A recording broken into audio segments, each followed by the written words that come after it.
जय हिंद साथियों, मेरे चैनल में आपका स्वागत है। आज हम जीके के अंतर्गत कुछ महत्वपूर्ण प्रश्न बताएंगे जो आगामी परीक्षाओं की दृष्टि से बहुत महत्वपूर्ण है। आप डेली सुबह मॉर्निंग में अपना टारगेट फिक्स करिए कि आज हमें इतना तैयार करना है, इतना पढ़ना, और सारा दिन उस पर फोकस करिए। ऐसा अगर आप डेली करते हैं तो यकीन मानिए आपकी तैयारी बहुत अच्छी हो जाएगी और आप हर एग्ज़ाम फाइट करने लगेंगे।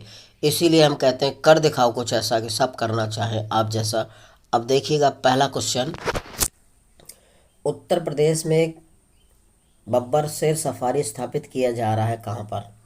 तो बब्बर शेर सफारी स्थापित किया जा रहा है कहाँ पर? बलरामपुर में, इटावा में, महाराजगंज में, पीलीभीत में। तो बब्बर शेर सफारी इटावा में स्थापित किया जा रहा है, इटावा में, ध्यान रखना। ठीक है, इसका राइट आंसर भी हो जाएगा।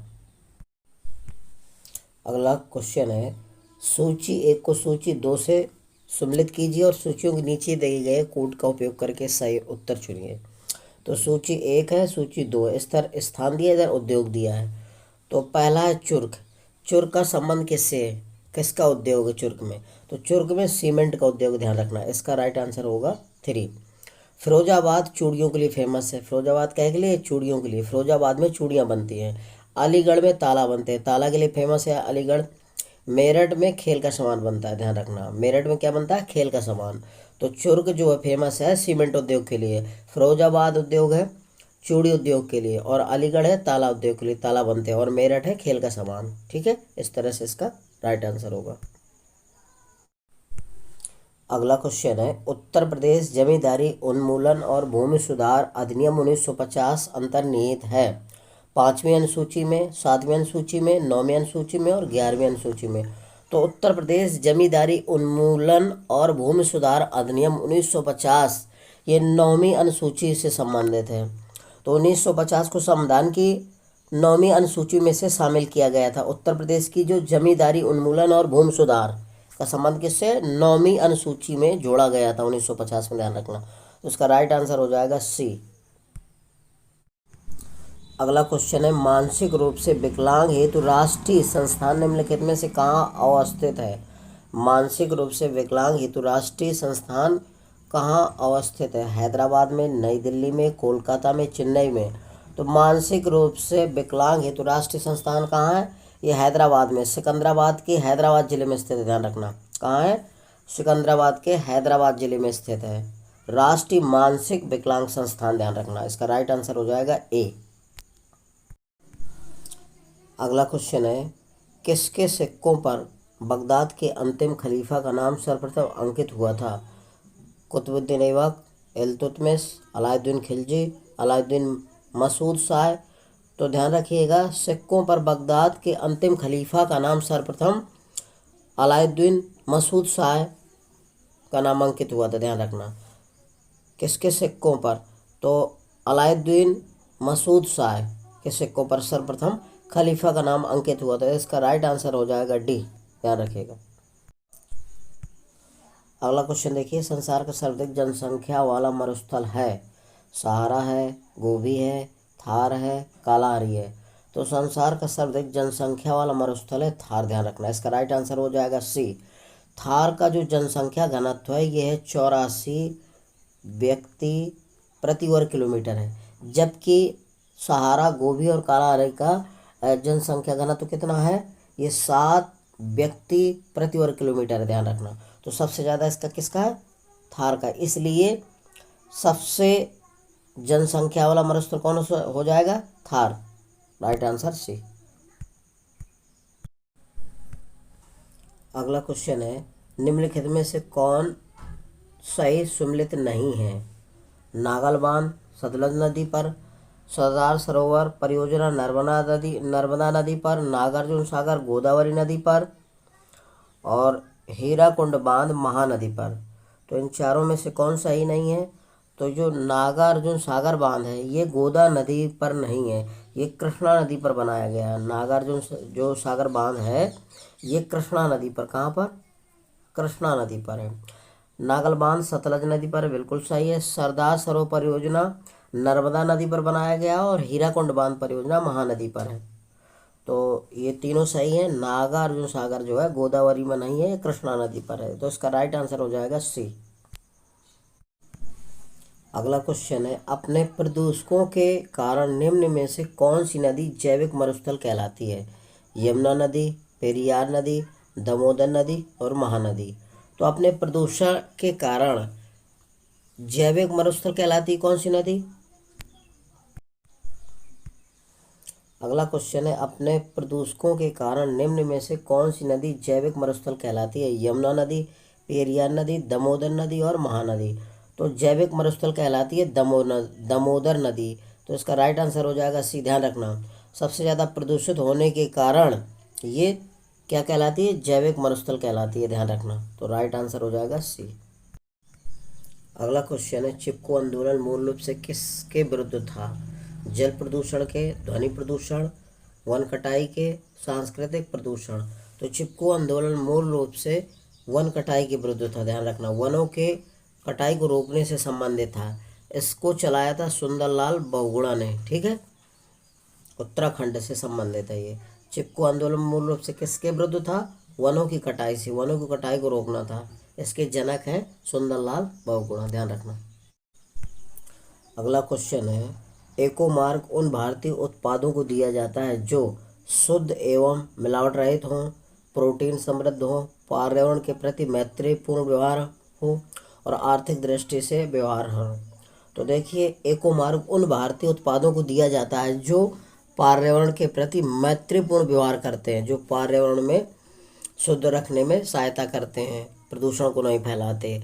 तो इसका राइट आंसर हो जाएगा पर्यावरण के प्रति मैत्रीपूर्ण व्यवहार रखते हो जो, उनको एको मार्ग उत्पाद दिया जाता है। ध्यान रखना, एको मार्ग क्या होता है? ये एक प्रमाण पत्र होता है जो भारतीय उत्पादों को दिया जाता है जो पर्यावरण के प्रति मैत्रीपूर्ण व्यवहार रखते हैं। ठीक है, जो प्रदूषण को नहीं फैलाते, प्रदूषण को रोकने में सहायता करते हैं। तो इसका राइट आंसर हो जाएगा सी। ध्यान रखना।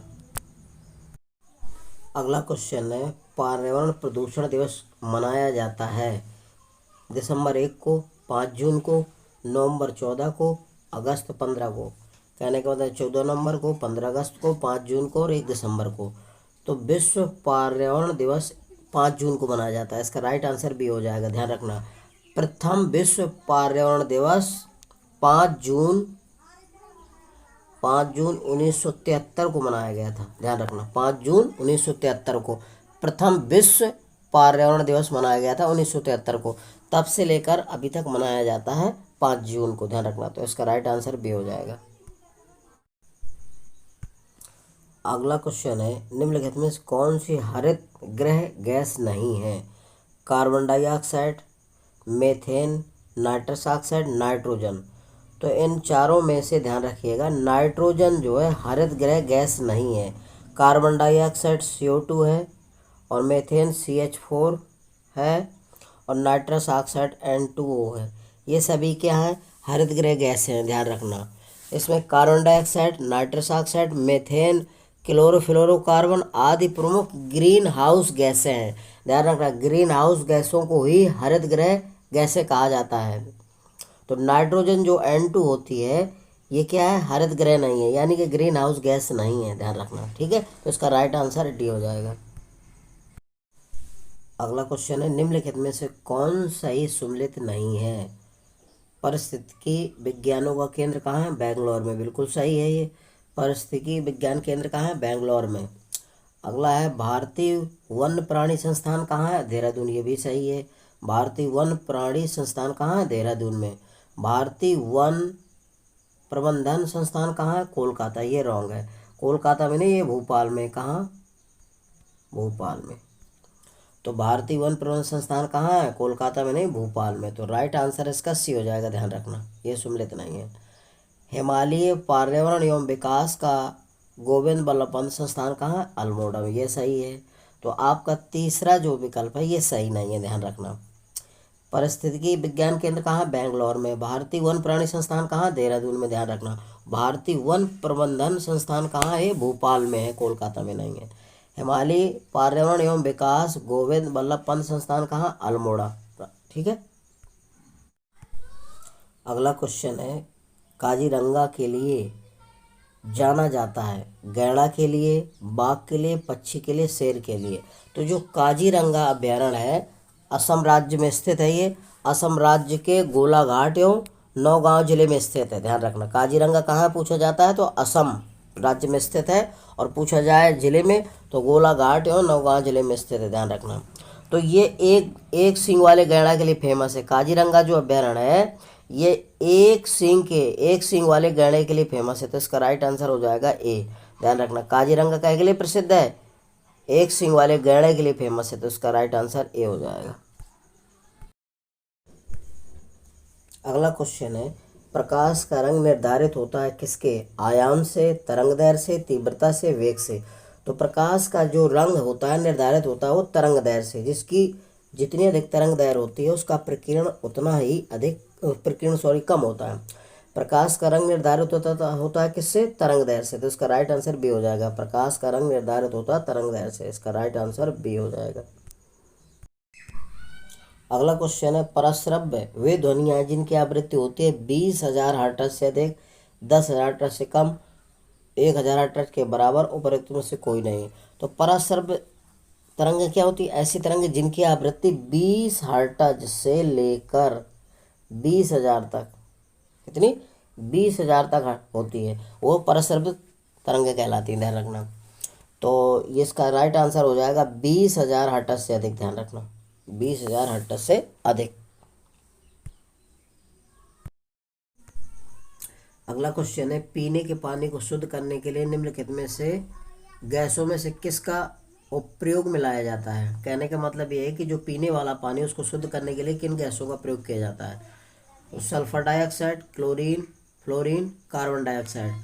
तो पीने वाले पानी को जीवाणु रहित बनाने के लिए क्लोरीन का प्रयोग किया जाता है, इसका राइट आंसर हो जाएगा बी। क्लोरीन और ब्लीचिंग पाउडर का उपयोग किया जाता है। ध्यान रखना, पानी को शुद्ध करने के लिए क्लोरीन और ब्लीचिंग पाउडर का प्रयोग किया जाता है, इसका राइट आंसर बी हो जाएगा। अगला क्वेश्चन है, किसने कहा था तिलक भारतीय अशांति के जनक हैं। विचरोल, Louis Fischer, Webb Miller, Lord Reading. तो ध्यान रखना, विचरोल ने तिलक को भारतीय अशांति के जनक कहा था या माना था। ध्यान रखना, तो इसका राइट आंसर वी हो जाएगा, विचरोल। विचरोल ने कहा था कि तिलक भारतीय अशांति के जनक है, और विचरोल तिलक के विरुद्ध इंग्लैंड मानहानि का मुकदमा लड़ने भी गए थे। कहाँ गए थे, इंग्लैंड गए थे। जो तिलक चिरोल हैं के विरुद्ध मानहानि का मुकदमा लड़ने कहाँ गए थे, इंग्लैंड गए थे, तो इसका राइट आंसर बी हो जाएगा। ध्यान रखना। अगला क्वेश्चन है, बॉम्बे, मद्रास और कलकत्ता में उच्च न्यायालयों की स्थापना कब हुई थी। 1861 में, 1851 में, 1871 में, 1881 में। तो बम्बई, मद्रास और कलकत्ता में तीनों जगह उच्च न्यायालयों की स्थापना हुई थी 1861 में, इसका राइट आंसर हो जाएगा ए। ध्यान रखना, मद्रास, बम्बई, कलकत्ता में उच्च न्यायालयों की स्थापना 1861 में की गई थी एक साथ। ध्यान रखना, इसका राइट आंसर ए हो जाएगा। अगला क्वेश्चन है, अकबर की इच्छा अनुसार किसने रामायण का फारसी में अनुवाद किया था। अकबर की इच्छा अनुसार किसने रामायण का फारसी में अनुवाद किया था। अबुल फजल ने, अब्दुल कादिर बदायूनी, फैजी, अब्दुल रहीम खाई खाना ने। बताइए इनमें से किसने किया था। तो ध्यान रखना, अकबर की इच्छा अनुसार रामायण का फारसी में अनुवाद अब्दुल कादिर बदायूनी ने किया था, इसका राइट आंसर क्या हो जाएगा, बी। अब्दुल कादिर बदायूनी ने किया था। ध्यान रखना, रामायण का फारसी अनुवाद, राइट आंसर बी हो जाएगा इसका।